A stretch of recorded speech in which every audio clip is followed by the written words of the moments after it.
Hello guys, তো দেখো আজকে আমাদের রেসিপি হবে একটা কলার মোচা।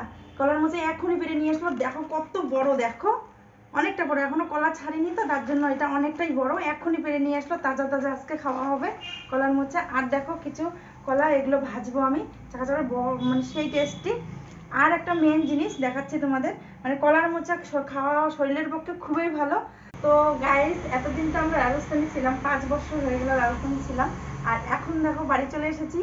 আর এই যে কলার মোচা আজকে খাবো, একদম তাজা তাজা। আমার তো আর সইছে না যে কখন খাবো কখন খাবো বলছি। আর আমার এত টেস্টি লাগে এইটা কলার মোচা এগুলো। আর দেখো, তোমরা কে কে কলার মোচা খেতে ভালোবাসো কমেন্টে জানাও। কলার মোচা খাও কে কে, কমেন্ট করে জানাও। তো আর একটা জিনিস আমি দেখাচ্ছি তোমাদের, এই যে ঢেঁকি শাক, এটা কে কে চেনো একটু কমেন্টে জানিও। আর আমরা রাজস্থানে ছিলাম, এগুলো তো খেতে পারিনি, এখন বাড়ি চলে এসেছি। আর এখন দেখো আমাদের এগুলো মানে ওয়েস্ট বেঙ্গলে এগুলো পাওয়া যায়।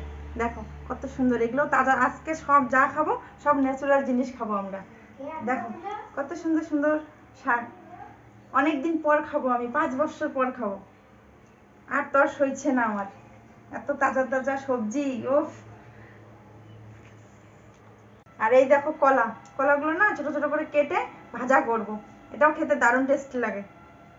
বড় কলা ভাজা তো সবাই খাও, তো এইটা কলা দেখো নতুন খালি বেরিয়েছে, একটা ফুল আছে মাথায়, দেখো এই এইরকম কে কে খেয়েছো বলো? এইরকম না, এটা ছোট ছোট করে কেটে ভাজা করে খাবে, মানে খুব টেস্টি লাগে।